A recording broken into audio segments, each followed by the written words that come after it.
하나님 말씀은 골로새서 3장 1절에서 4절입니다. 그러므로 너희가 그리스도와 함께 다시 살리심을 받았으면 위의 것을 찾으라.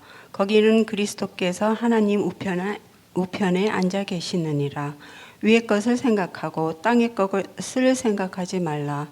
이는 너희가 죽었고 너희 생명이 그리스도와 함께 하나님 안에 감추어졌음이라. 우리 생명이신 그리스도께서 나타나실 그때에 너희도 그와 함께 영광 중에 나타나리라. 아멘. 할렐루야. 네, 오늘도 예배 나오신 모든 성도님들 주님의 이름으로 환영하고 축복합니다. 또 오늘 주님께서 주시는 이 말씀을 통해 우리 함께 은혜 받는 시간 되기를 간절히 소망합니다.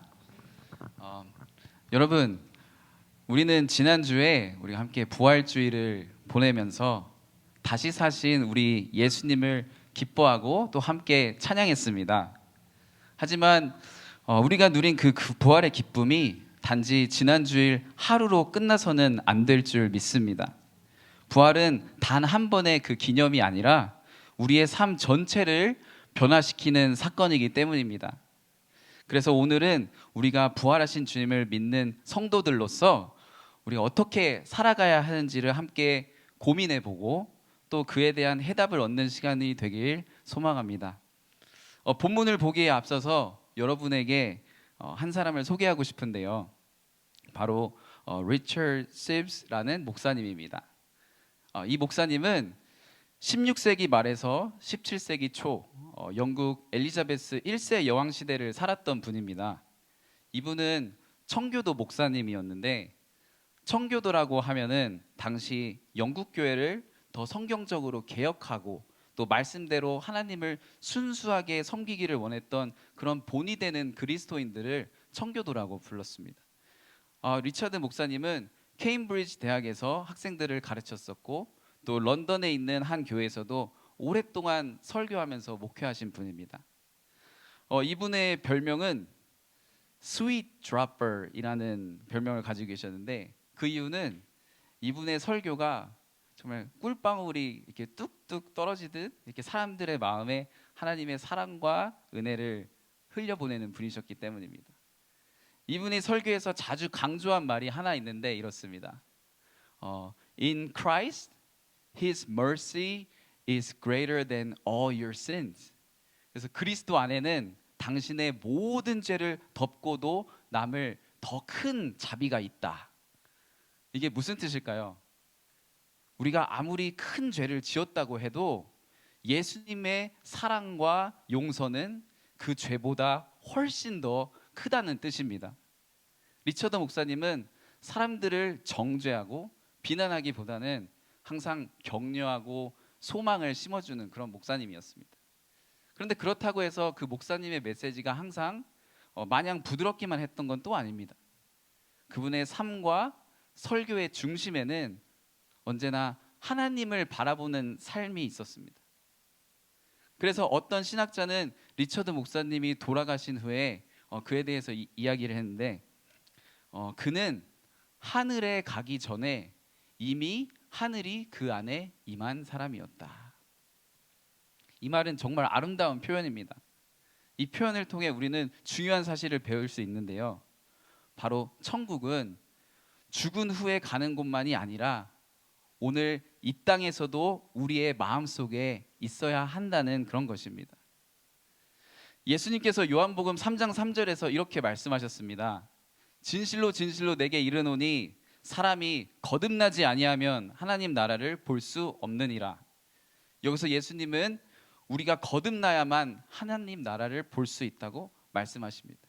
다시 말해 우리가 예수님을 믿고 마음이 새롭게 변화될 때 하나님 나라를 이해하고 또 그 나라의 삶을 살아갈 수 있는 능력이 우리에게 주어진다는 겁니다. 또 예수님은 누가복음 17장 21절에서 이렇게 말씀하십니다. 하나님 나라는 너희가 볼 수 있는 방식으로 오지 아니한다. 또한 여기 있다 저기 있다 할 수 없느니라. 하나님 나라는 너희 안에 있느니라. 예수님께서는 하나님 나라가 단지 외적인 장소나 그런 어떤 형태로 오지 않고 구원을 받은 사람들의 마음속에 이미 임한다고 하셨습니다. 즉 우리가 예수님을 믿고 구원받은 그 순간부터 하나님 나라가 우리 마음속에서 시작된다는 겁니다. 그리고 빌립보서 3장 20절을 통해 우리가 예수님을 믿고 거듭날 때 우리의 진짜 국적은 하늘나라가 되며 이제 우리의 삶은 하늘나라의 가치와 그 기준에 따라 살아가야 된다고 말씀하십니다. 비록 우리는 이 땅에서 살고 있지만 우리의 시민권은 하늘에 있으며 우리는 하나님 나라의 백성으로서 이 땅에서 하늘나라의 삶을 살아가야 하는 겁니다. 그런 의미에서 오늘 본문은 예수님의 부활을 믿는 우리가 어떻게 살아야 하는지 말씀해 주시는데요. 우리가 함께 살펴보도록 하겠습니다. 첫 번째로 부활 신앙을 가진 우리 모두는 우리가 하늘나라의 시민으로서 이 땅의 것을 생각하지 않고 위의 것을 찾고 생각하라고 말씀하십니다. 본문 1절 2절을 통해 말씀하시는데 제가 읽어보겠습니다. 그리스도와 함께 다시 살리심을 받았으면 위의 것을 찾으라. 거기는 그리스도께서 하나님 우편에 앉아 계시느니라. 위의 것을 생각하고 땅의 것을 생각하지 말라. 이 말씀은 우리 삶의 방향이, 우리 삶의 초점과 가치가 이 땅의 것들이 아닌 하늘에 있는 것들을 맞춰져야 한다는 뜻입니다. 이 서신이 쓰여졌던 당시 골로새라는 도시는 지금의 그 터키 지역에 있는 작은 도시였습니다. 이곳에 세운 그 골로새 교회는 처음에는 믿음이 아주 좋았어요. 그런데 시간이 지나면서 점점 문제가 생기기 시작한 겁니다.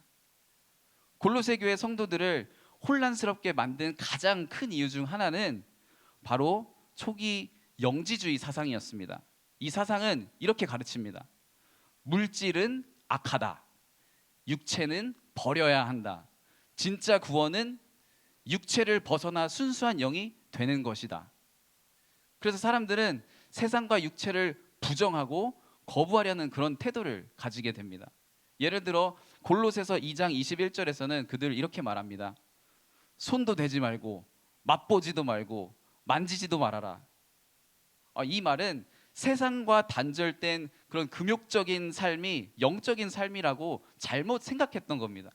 마치 세상과 그냥 거리를 두고 그냥 수도원에서 생활하는 것처럼 말이죠.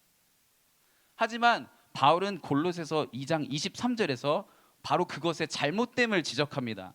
이런 것들은 자의적 경배와 겸손과 몸을 괴롭게 하는 데는 지혜 있는 모양이나 오직 육체를 따르는 것을 그만대는 조금도 유익이 없느니라. 이 말은 즉 내가 하지 말자, 참자 그렇게 해서 죄를 이길 수 있는 것이 아니라는 겁니다. 억지로 참는다고 해서 육신의 욕망과 죄의 유혹을 이길 수는 없다는 거죠. 그래서 바울은 오늘 본문에서 새로운 길을 우리에게 제시합니다. 위의 것을 생각하고 땅의 것을 생각하지 말라라고 말입니다. 바울은 우리가 죄와 싸우는 힘이 단순히 참거나 억지로 금하는 데 있지 않다고 말합니다. 오히려 예수 그리스도의 영광을 마음에 품고 그분을 바라보며 살아가는 것이 중요하다고 가르칩니다. 진정한 변화는 우리가 하늘을 바라보고 예수님을 따라 살아갈 때 일어난다는 겁니다. 당시 골로새 교회에서는 이것 말고도 성도들을 이렇게 혼란스럽게 하는 것들이 너무나도 그런 가르침들이 너무나도 많았습니다.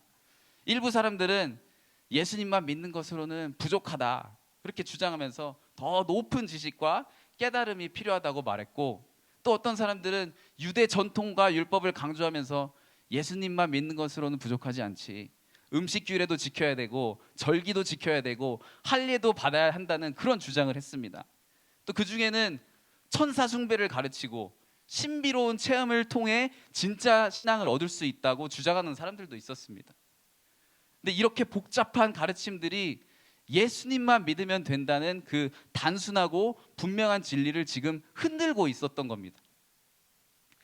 바로 이런 상황 속에서 바울은 성도들에게 흔들리지 말고 다른 것에 시선을 두지 말고 오직 위의 것, 하늘에 계신 그리스도를 바라보며 살아가라고 강하게 외칩니다.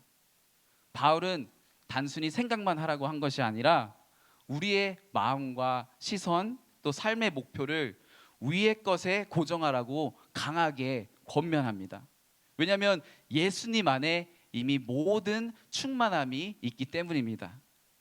그래서 부활을 믿는 우리들은 이 땅을 살아가면서도 하늘을 바라보며 살아야 됩니다.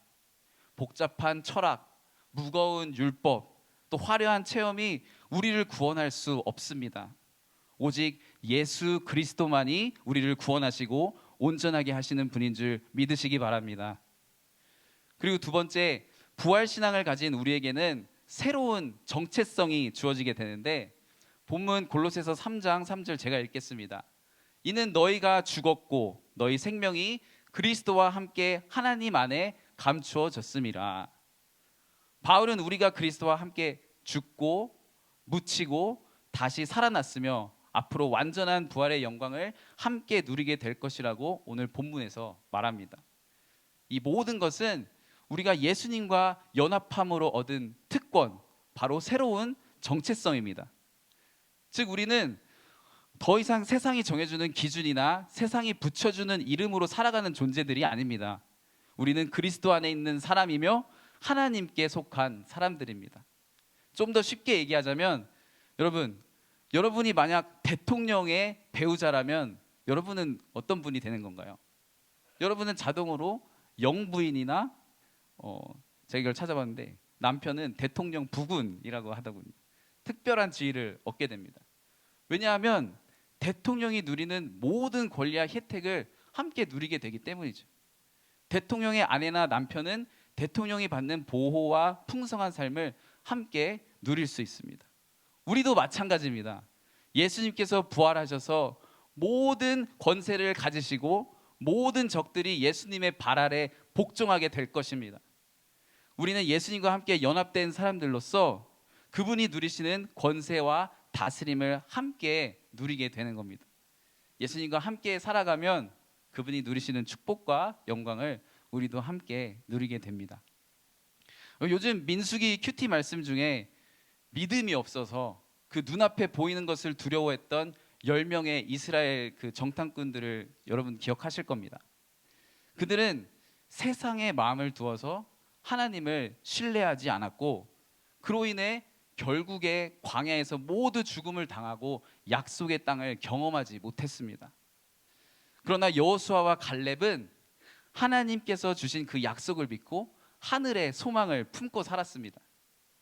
그들은 세상의 현실을 넘어서서 하나님께서 주신 그 정체성을 제대로 알았기 때문에 약속의 땅, 그 가나안 땅을 차지할 수 있었던 겁니다. 우리도 부활신앙을 가진 사람이라면 세상의 어려움이나 두려움에 흔들리지 않고 여호수아와 갈렙처럼 믿음을 가지고 나아가야 되는 줄 믿습니다. 또 3절 후반부에는 너의 생명이 그리스도와 함께 하나님 안에 감추어졌음이라, 이렇게 말씀하시는데, 이것은 예수님과 함께 새로운 삶을 시작한 우리는 하나님께서 주신 특별한 보호와 축복 속에 살고 있다라는 그런 말입니다. 감추어졌다라는 말은 예수님 안에 우리가 숨겨졌다는 뜻입니다.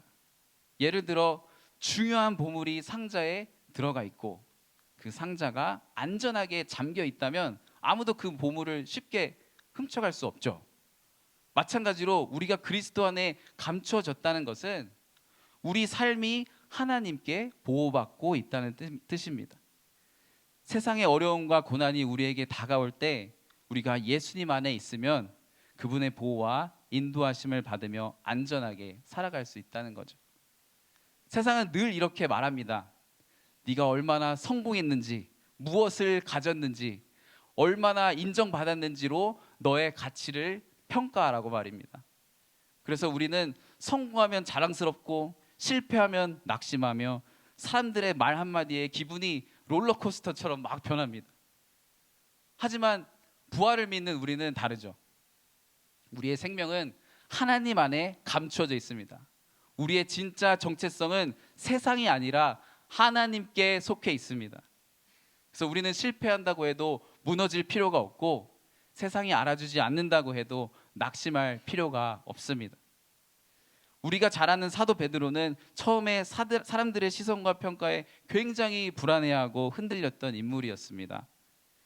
예수님을 따르겠다고 처음에 큰 소리 쳤지만 예수님이 체포되었을 때 3번이나 부인하고 도망쳤습니다. 사람들의 눈치와 두려움 앞에서 그는 무너졌던 거죠. 그러나 예수님께서 부활하신 후 어떻게 됐죠? 베드로는 180도 완전히 달라졌습니다. 부활하신 예수님을 만나고 나서 베드로는 더 이상 사람들의 평가에 매이지 않았습니다. 복음을 전하다가 위협을 받고 감옥에 갇히는 위험 속에서도 그는 담대하게 말합니다. 하나님께 순종하는 것이 사람에게 순종하는 것보다 옳다고 말입니다. 베드로는 이제 자신의 생명과 정체성이 세상에 있지 않고 부활하신 예수님 안에 감추어져 있음을 확신하게 된 겁니다. 또 한 사람은 사도 바울입니다. 바울도 세상의 평가를 따르지 않았죠. 그는 로마 감옥에 갇혀 있으면서도 그 안에서 많은 교회들에게 편지를 또 씁니다. 골로새 교회에게도 편지를 썼는데 그에게 감옥에 있다는 것은 세상적으로 보면 실패한 것처럼 보일 수 있었지만 바울은 그렇게 생각하지 않았습니다. 그는 오히려 하나님 안에 있는 자신의 정체성을 확신하며 이렇게 고백합니다. 너희가 죽었고 너희 생명은 그리스도와 함께 하나님 안에 감추어졌느니라. 심지어 또 이렇게 말하죠. 내가 이제 너희를 위하여 받는 고난을 기뻐하고 그리스도의 몸인 교회를 위하여 내 육체에 채운다. 감옥에 있어도 고난을 당해도 세상의 평가에 휘둘리지 않았습니다. 그는 자신의 진짜 생명이 하나님 안에 안전하게 감추어져 있다는 사실을 믿은 겁니다. 우리도 베드로처럼 바울처럼 외적인 상황이나 사람들의 평가에 흔들리지 않고 살아야 됩니다. 우리의 진짜 정체성은 이 세상에 있지 않습니다. 우리도 부활하신 예수님과 함께 하나님 안에 감추어진 안전하고 확실한 생명을 가진 존재인들 줄 믿습니다.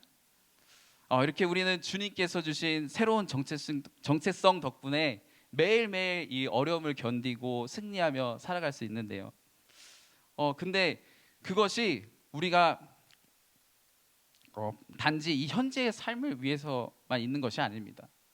부활 신앙을 가진 우리에게는 미래까지 영광스럽게 변화될 소망이 우리에게 있습니다. 오늘 본문 4절에서 이렇게 말합니다. 우리 생명이신 그리스도께서 나타나실 그때에 너희도 그와 함께 영광 중에 나타나리라. 이 말은 우리가 어떤 어려움 속에 있든 위의 것을 바라보는 그 믿음을 지킨다면 결국 그리스도와 함께 영광스럽게 나타날 날이 온다는 약속입니다. 골로새 교회 성도들처럼 우리도 종종 어려움을 겪을 수 있습니다. 믿음을 지키는 것이 쉽지 않고 고난과 도전이 늘 있죠. 그러나 바울은 그들에게 너희의 삶은 여기서 끝나지 않는다고 지금 말하는 겁니다. 이 소망을 붙들게 될 때 현재 우리가 겪는 모든 고난을 우리는 견딜 수 있습니다. 지금 눈에 보이는 것들이 다 끝이 아니라는 걸 알 수 있는 건 우리 예수님과 함께 영원히 살아갈 그 미래가 있기 때문입니다. 우리의 삶이 실패나 고난으로 끝나는 것이 아니라 결국 그리스도와 함께 영광 중에 나타나게 된다는 겁니다. 우리는 이미 그리스도와 함께 부활한 존재들입니다. 천국은 이미 시작되었고 하나님의 영은 우리 안에서 우리를 지금 계속해서 변화시키고 계십니다. 그리고 언젠가 예수님이 오실 때 모든 것이 드러나게 될 겁니다. 우리는 그때 완전하게 될 것이고 지금은 숨겨져 있던 모든 것이 완성됩니다. 그 순간은 우리가 그리스도인으로서 받은 이 정당성을 입증하는 시간이 될 겁니다. 세상에서는 우리가 조롱당하고 직장에서 어려움 겪고 심지어 가족들에게서 배척당할 수 있지만 예수님이 다시 오실 때 우리는 그분과 함께 영광을 받게 될 것입니다. 데살로니가 훈서 1장 10절에서는 그분은 당신의 성도들에게서 영광을 얻으러 오십니다 라고 말씀하십니다. 하나님께서 다시 오시는 그날 우리를 통해 자신의 영광을 나타내십니다. 우리가 세상에서 비웃음을 당하더라도 하나님은 우리를 그의 백성으로 인정하시고 결국 우리를 천국으로 데려가실 겁니다. 여러분, 신데렐라 이야기 다 아시죠? 그녀는 어려운 상황 속에서 끝까지 그 선한 마음을 유지하고 불행 속에서 희망을 잃지 않죠. 비록 세상은 그녀를 비웃고 조롱하지만 결국 왕자가 돌아왔을 때 그녀의 가치가 드러나고 그녀는 영광을 얻게 됩니다. 우리 그리스도인도 마찬가지입니다. 지금 세상에서는 어려움과 고난 속에 있을 수 있습니다. 때때로 우리는 조롱당하고 교통을 겪지만 예수님이 다시 오실 때 모든 것이 드러나게 될 겁니다. 우리는 그분과 함께 영광을 누리게 되고 우리가 겪은 모든 고난은 하나님께서 준비하신 영광의 순간을 위해 필요한 과정이었음을 깨닫게 될 겁니다. 예수님께서 부활하셨기 때문에 우리가 이 땅에 살아가면서 어떤 어려움이 닥쳐도 그 끝에 있을 영광을 바라보며 살아가게 합니다. 이 부활신앙을 가진 사람으로서 우리는 현재의 고난이나 시련에 묶이지 않고 영원한 소망을 바라보며 살아갈 수 있는 그 힘을 얻는 겁니다.